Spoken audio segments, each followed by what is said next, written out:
Okay, so I watched this video. Shut up. I watched this video about like, what if the timeline was planned from the start? Like, Five Nights at Freddy's timeline with this game. Well, not, FNAF 1. If it was all planned from the start, instead of just being winged like we all know it was, he was winging it. It was a really good video, and it got me thinking about, like, the timeline and stuff. I mean, I don't know if I have anything to say that hasn't already been said, but, maybe I'll make, like, a video on that one day, my own interpretation of the timeline. That'd be interesting, because a lot of people just look at it from the perspective of wrapping clues together, like puzzle, like puzzle pieces. But I like to also look at it from a writer's perspective. Base some of my guesses on what would make a good story, what's better for the story, It might sound kind of pretentious, but trust me, I'm going somewhere with this.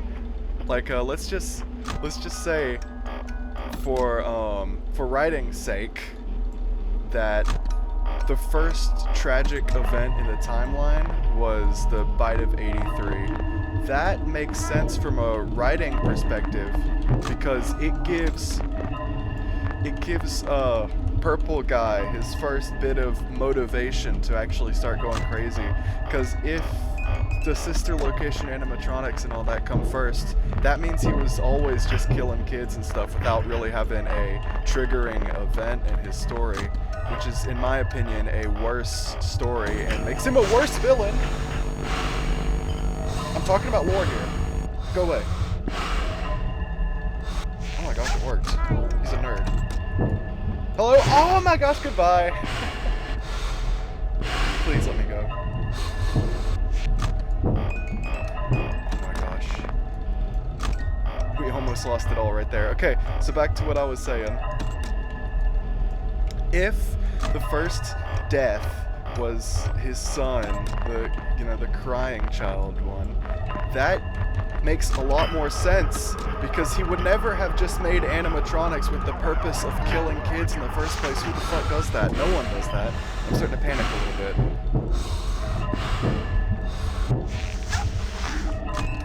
And,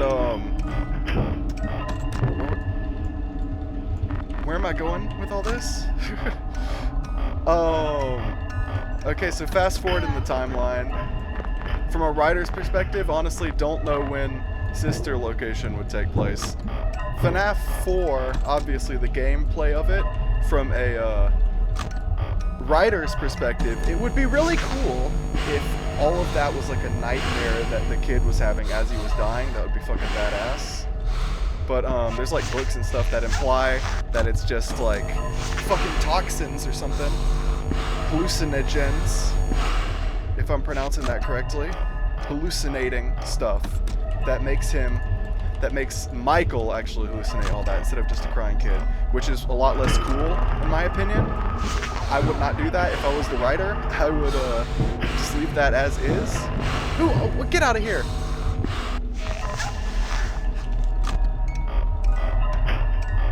And yeah, hello. Where are we going next in the timeline for my interpretation? Five Nights at Freddy's 2. Yeah, not much changes here from my interpretation of everyone else's interpretation. I don't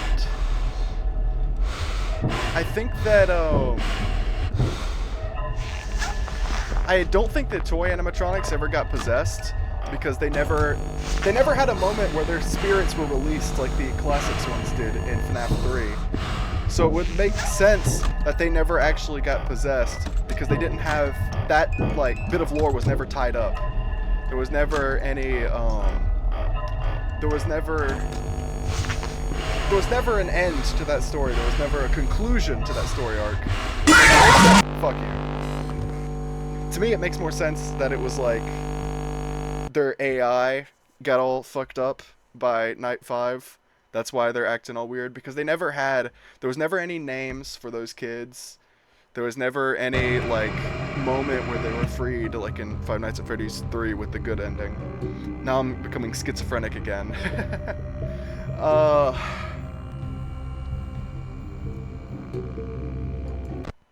I'm gonna keep doing this. I'm gonna keep doing this till I win. I spent an entire attempt right there, almost to the very end of the night, just talking about my interpretation of FNAF lore. That's kind of funny. But, sister location, yeah, it happens eventually. I think, if I had to guess, it'd probably take place after FNAF 1. But, the backstory stuff, yeah, Elizabeth dying probably happens before FNAF 2, I would guess. But, like, the actual gameplay parts of FNAF sister location take place, like, after 1.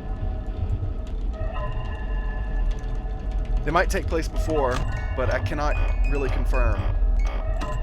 But 1 and sister location take place somewhat similar time frame. Not super far apart. 1 is probably directly after the other. So that's probably how that goes. FNAF 1, literally nothing needs to change for my interpretation. Or just any interpretation, because I think pretty much everyone has that down. Everyone knows what happens there. You play as Mike Schmidt, who's actually Michael Afton, and you just kind of fuck around there for a bit, and nothing really happens, because it's the first game that never had any actual plans of a sequel or anything. It was literally just going to be a one-off. So not much happens story-wise besides the phone guy dies. I think he has an actual name now confirmed, but I ain't checked on that. I haven't really read any of the books or anything. I've just watched a lot of theory videos. But everything I've said so far, I stand by. I think it makes sense as the best, like, from a storyteller's perspective. All of this makes sense.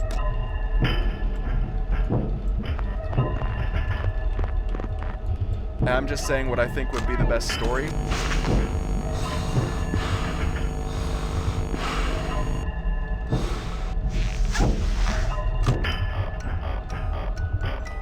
And now I'm panicking again. But this is the best part about FNAF 2, though. It's designed to make you panic.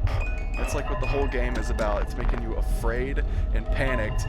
Where am I going next? Why am I explaining timeline stuff? Is anyone still listening, still interested?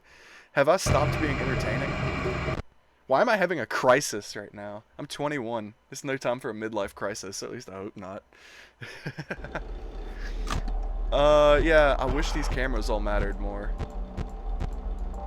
But in a way that was still manageable, because if you were to, if I were to have to check every one of these cameras individually on top of doing everything I'm already doing, I don't think I could beat this game.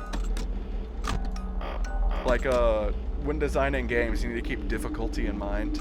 You want it to be difficult enough that it's challenging and fun, but not so difficult that you just end up slamming your head against the wall over and over again for weeks trying to beat one level, because that isn't fun anymore. At least for most people, that's not fun anymore. For me, it's not fun anymore.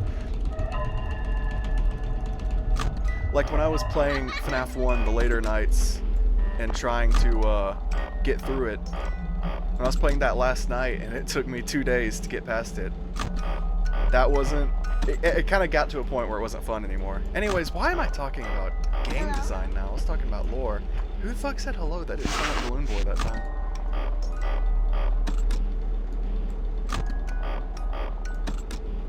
Unslice the pizza. That's what I'm calling this maneuver. You gotta unslice the pizza consistently so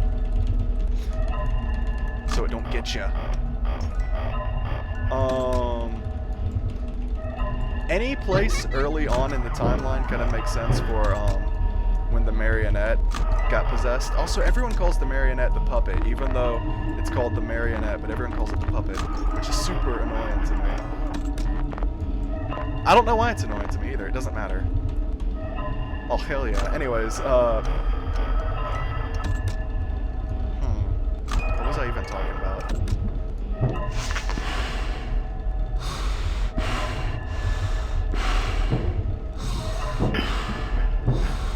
Okay, did I already say that the marionette getting possessed makes sense happening? It makes sense happening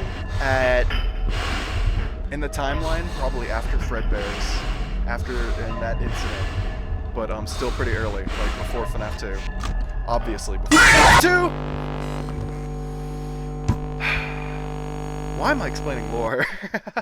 Or my interpretation of lore. Why? I don't get why I'm doing this. I guess I just feel the need to be talking. Am I gonna lock in this night? I think I might have to. With my interpretation of the lore, though, anything that happens after UCN, I kind of have no fucking clue. Because, that just seems like a big mess. You know, the, like, VR games and Security Breach and Ruin, and now there's the Mimic game. That just seems like, whoa, that's a lot. It's not really my favorite bit of lore either, to be honest. I feel like the whole story peaked at UCN. It was just like one big complete package, you know. It had the story had a beginning, middle, and end. It was really good. I'm not saying they should have stopped making FNAF games. I think they should leave all the old stuff be as it is, because it's already, you know, pretty much perfect. So no need to go backwards in the timeline, or maybe you still can go backwards in the timeline, but no need to try to, like, retroactively change anything in the lore that has already been set up, because all of the stuff in the old lore, like UCN and prior, it's pretty much peak FNAF lore.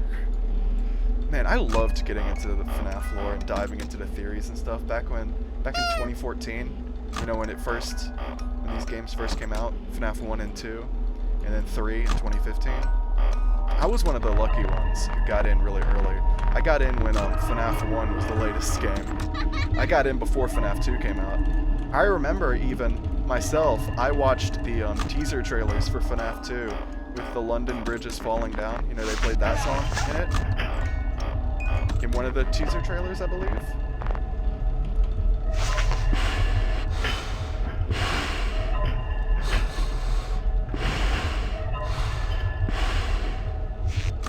I need to lock in. Was there something there? Are you dead? Hello.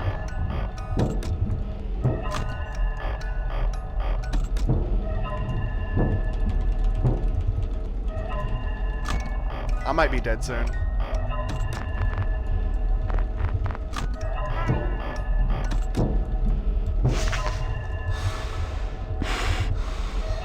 I think I'm fucking screwed.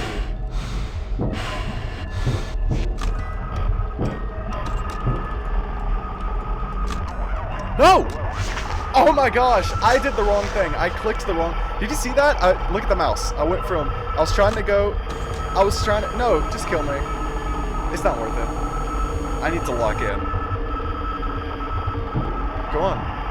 One of you do it. Which one of you? Oh my gosh. Why is this taking so long? I'm doing everything wrong. Okay. Thank you. Finally. I was doing everything wrong on purpose to die. Balloon Boy would not survive a Call of Duty lobby.